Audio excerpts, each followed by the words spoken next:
or I was never a numbers person or a math person. So again, using past experiences. But there's a book called Happiness Advantage by Sean Aker. And he does research on this. This is quite common sense, but he went out of his way to do research on this. And he observed individuals who have a victim mindset in organizations, in Fortune 500 companies. And here's what he found. Those individuals that have a victim mentality that work in Fortune 500 companies, do you think they're great team leaders? Yes or no? Do you think they have a great chance of getting promoted within the organization? Yes or no? Right. So he has a whole statistical survey showing that individuals with that mindset do not advance within that career field. It's quite common sense, but interesting. He has his research to back that up now. What's interesting is he crossed that over with individuals who have an internal focus of control. Individuals that have an internal focus of control will tell themselves a different question. They will tell themselves that everything that is going on in my life, from the good, the bad, to the ugly, it's not because of anyone else, it's because of me, right? They're going to point the finger at themselves. Now, there are a level of things that are out of our control. Maybe 10% of things are out of our control, so we should not dwell upon that 10%, like the weather, for example. So there are things out of our control, but most things are in our control when it comes to our mindset, when it comes to our behaviors. And I'm going to teach you the thoughts, feelings, and actions model.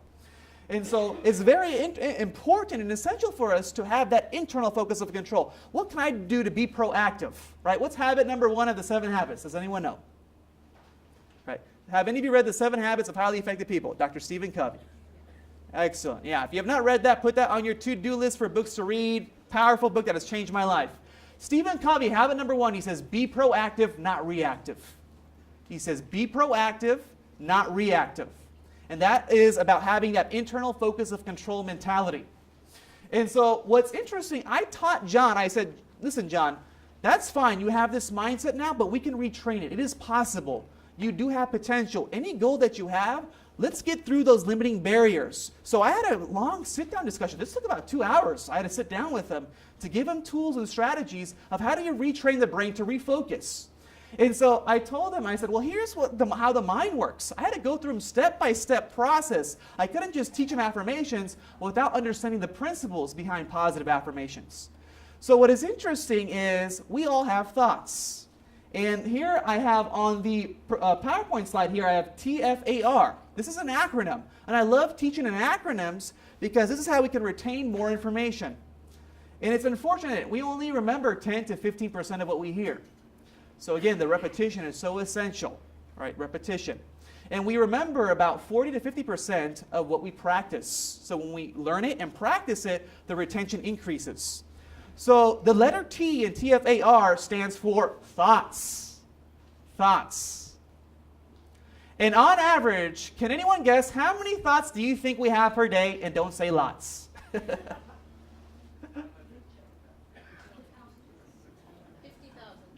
Ah, okay.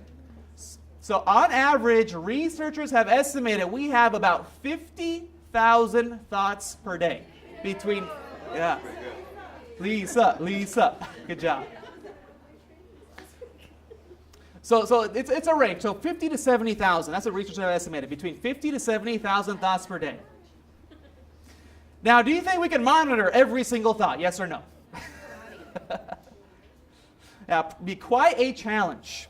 So we have between 50 to 70,000 thoughts per day, and a lot of those thoughts are subconscious. In my neuroscience courses, we'll talk about subconscious and conscious mind. We'll touch upon it today as well. But there's the conscious mind, that's critical thinking. So some of our thoughts are comprised at the conscious level. A lot of our thoughts are the unconscious level. There's a lot of statistical research behind this. Do you know we know more about the brain within these past 3 years than any other time period in history? Do you know we have more neurons in our brain than there are stars in the galaxy? Billions of neurons in our brain. And we still have a long way to go to discover and unlock the secrets of our brain power. Very fascinating. Because now we have a lot of technology, fMRI scanners, SPECT scan machines that can track and measure brainwave frequencies. Do you know a thought is actually a frequency? I'm speaking right now, I'm emitting a sound frequency. If someone were to measure that, you would see a sound wave. If I was at a studio recording a soundtrack, or I recently went and I was recording my goal achievement audio program, and I could see the audio engineer showing my sound waves. Our thoughts have a frequency. And we have 5 different frequencies. You have the alpha, you have the beta, the delta, the gamma. You have the alpha, the beta, the delta, the gamma. Yeah, so we have different brainwave frequencies. And when we're in a conscious state, we're going to emit at a beta frequency. So it's very interesting. You look further, investigate research on that. It travels at a certain impulse, a certain speed per second. So very interesting getting into it. Now, what's interesting is a thought is a unit of energy, right? So interesting is that we need, right, a calorie is what? A unit of what? Unit of energy. Yeah. Calorie is a unit of energy. Have any of you tried to think critically on an empty stomach before? Right? Were you able to think critically successfully on an empty stomach? Right? And science has shown that, right? We need calories to think. So make sure if you're doing any intense mental activity, make sure you don't do that on an empty stomach. That's ideal. You can choose to do that. But again, calories are a unit of energy because a thought emits an energy. It's a frequency. Now, if we cannot measure all our thoughts, 60 or 50,000 thoughts that we have per day, what is something that we can measure? Our what? It's in here. Right. Our feelings or emotions. Our feelings or emotions. That is something we can measure. Right? We have positive emotions and we have negative emotions. Right? So positive emotions represents, right, joy, enthusiasm, happiness, laughter. Negative emotions, fear, right? Anger, anxiety, doubt, depression. And what is interesting with fear, right? Does anyone know the acronym of fear? Right. Yeah, I heard it in the front. So fear, F-E-A-R, stands for false evidence appearing real. Or in other words, negative fantasies appearing real. Right? And we all go through worry. That's part of being human. And it's not all bad. All fear is not bad. Sometimes negative emotions will give us a warning signal of the proper way to act. So fear will sometimes tell us that I lack preparation. I lack preparation. I need to prepare better. I'm going to give a speech. I'm going to go for a job interview. And I'm scared. I'm nervous. So that may tell us that we lack preparation. But also, a lot of times when we worry, Dale Carnegie has a good book on this called How to Stop Worrying and Start Living. And he mentions this.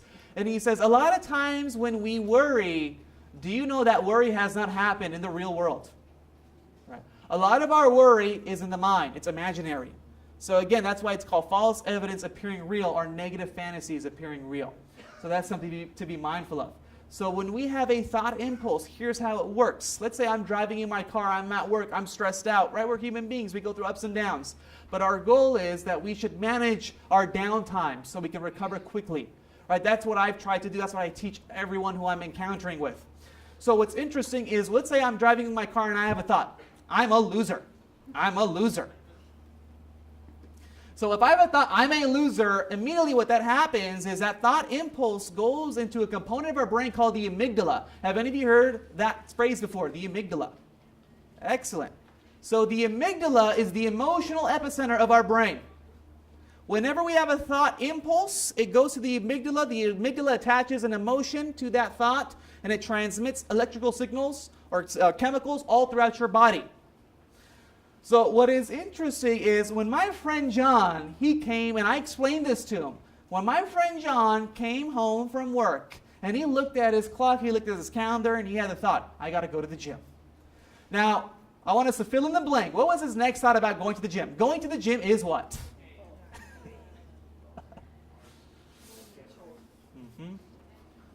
It's painful. It's going to be a chore. I have to wipe off sweat.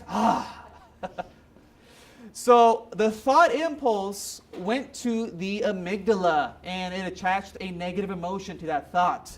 And that immediately affected the physiological functions of his body. I got to go to the gym. Where are my keys? Can't find my keys. You know what? I'm going to take the day off. I'm tired. I'm going to take the day off, and I'm going to hit it hard on Wednesday and work out for 3 hours. Oh, yeah. So rationalization, we talked about that, right? Rationalization. So the thought led to an emotional state. Remember, knowledge does not translate into behavior. Intellectually knowing something does not translate into behavior. We may intellectually know what the right thing is to do, but does that mean we will always do what we know? Right. So knowing something does not always translate into proper behavior. Scientists and researchers have predicted that it's emotion that causes motion. So that's why having the right emotional state is so key for execution, whether you're executing a task properly, you're engaging in your business, even being engaged in your personal life with your family. If I have to make cold calls for my business and I have a mindset, a mental state, or an emotional state of, oh, I got to make these cold calls. Oh boy, where's my list? Am I going to execute effectively with my cold calls? Yes or no?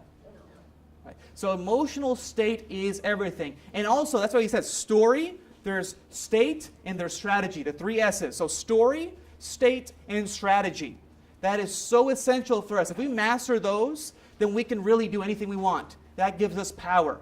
So some people have the wrong story, and we'll talk about how the mind works. And then some people have the wrong emotional state. So we need to retrain that. So I taught John, I said, well, if my friend John, and I told him this, I said, if you have these same thoughts and feelings for the next 2 years, going to the gym is hard. Going to the gym is hard. It's too much work. It's too much work. Going to the gym is hard. Going to the gym is hard.